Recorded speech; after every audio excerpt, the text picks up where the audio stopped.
Eu sou professor de História, e o professor de História ele começa a falar do presente, mas buscando entender esse presente a partir da dinâmica, da dialética. Né? E falar de reforma da educação, eu sempre pergunto o seguinte: reformar a educação ou integrar a escola ao mundo? Quando o tema é educação, observa-se uma tendência a tratá-lo como algo acima ou ao lado da realidade, da prática. Tanto que não é incomum ouvirmos a frase: a escola deve preparar para a vida. Às vezes, por parte da escola mesmo. Às vezes, por parte das famílias. Eis, em resumo, a elevação de uma instituição humana à condição divina, de apartada da realidade. E por isso, com enormes dificuldades para efetivar a sua função social. Sim, a escola possui uma função social. Vamos aos exemplos. Não há como negar que a crise que assombra o planeta, o mundo, classificada por alguns como cíclica do capitalismo, por outros como crise geral. O fato é que nós temos uma crise. Que antes da Covid, com Covid, sem Covid, é lógico que a Covid acelerou isso aí, né? Mas antes mesmo da Covid, nós já estávamos numa crise. Concretamente, hoje, nós temos uma situação em que nos parece que nós estamos num período de transição. Agora, transição para onde? Se eu falei que nós estamos aqui com um pensamento dialético, nós sabemos que há uma transição, que há um desgaste. Mas para onde? Antes dessa crise, outras tantas existiram. Tem gente que compara a atual com a de 1930 ou a dos anos 30. Aquela que começou e que a gente vê nos nossos livros de história, pelo menos nos livros de história colocam como se tivesse começado ali. E a gente sabe que a questão é anterior e é posterior também. Não é? Lá com a quebra da Bolsa de Nova York. E onde é que entra a escola nisso? Imagine uma potência igual aos Estados Unidos, uma potência daquela, já naquela época. O que se faz? Chega lá uma pessoa, igual o Roosevelt, e fala: olha, nós precisamos intervir na economia. E a escola com isso? Qual o papel da escola nessa? Ele observou o seguinte: do ponto de vista da criação de empregos, do ponto de vista da organização, inclusive da organização da população. O que é que ele fez? Estava lá os Estados Unidos com uma economia paralisada, estados que haviam fechado quase a totalidade das escolas, quase sem escola, um número imenso de analfabetos.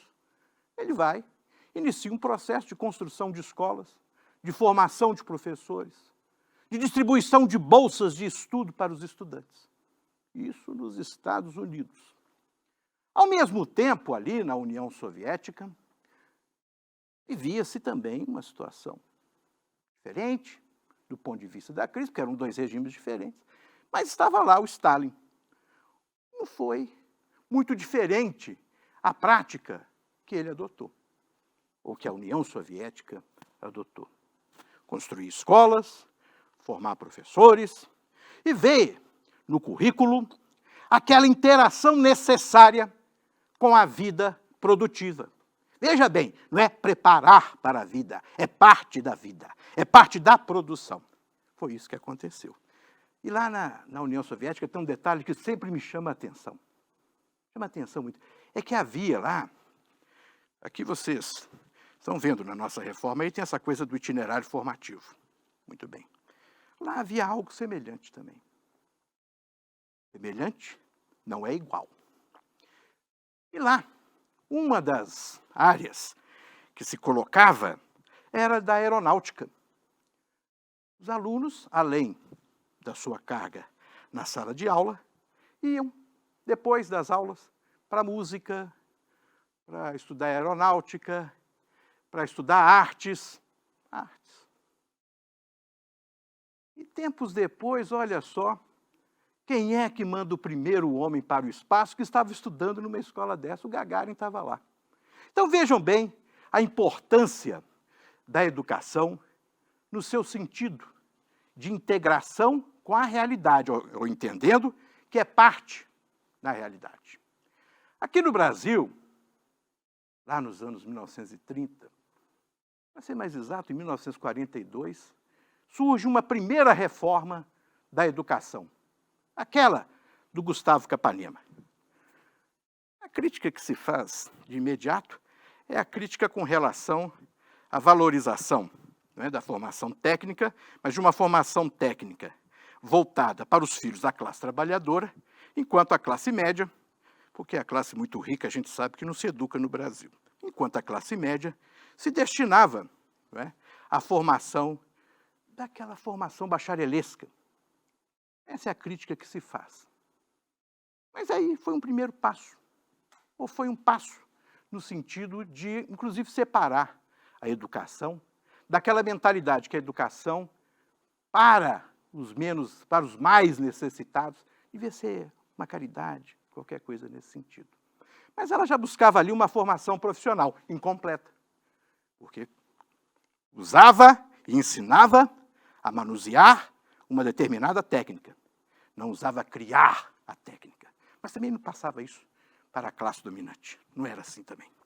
Né? Então, a gente precisa ver que os processos de reformulação, de reforma da educação, e até para lembrar o seguinte, naquele mesmo momento lá, eu vou citar 2 educadores que nós tínhamos por ali, inclusive uma que morou aqui em Minas Gerais, Helena Antipoff, que junto com Anísio Teixeira, conversavam muito sobre isso. Ela, chegando, veja bem, da Rússia, passando pela Europa, né, ela viu aquela transformação toda na educação promovida a partir daquela visão de integração social da educação.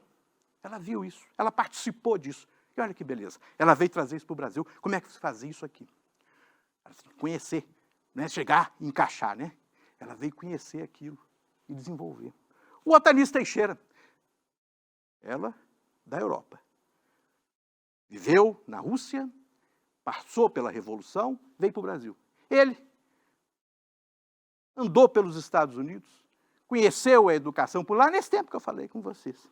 E ambos dizendo, olha, a educação, ela precisa aproximar-se, porque ela é parte. Então, ela precisa entender que ela é parte do processo produtivo. E não há sentido numa educação em que você não venha com o objetivo de transformar, e no nosso caso, uma realidade bastante atrasada. Então, chegam com essa mensagem. Álvaro Vieira Pinto,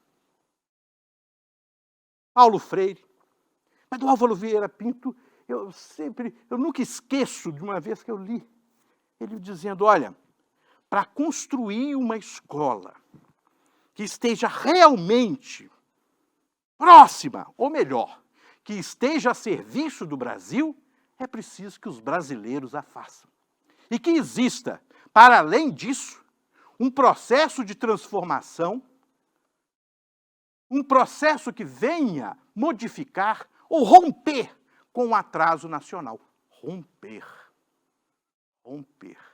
Então, a escola, ela não é um espaço isolado. Ela não é um espaço que está ali preso, num lugar fechado, com um saber meramente simbólico, meramente acadêmico. Ela precisa avançar. Agora, ela precisa ter também ousadia. Ela precisa perceber da necessidade e das características do Brasil que exigem determinados rompimentos. É isso que nós precisamos pensar. A escola precisa pensar e entender que ela faz parte também do mundo produtivo.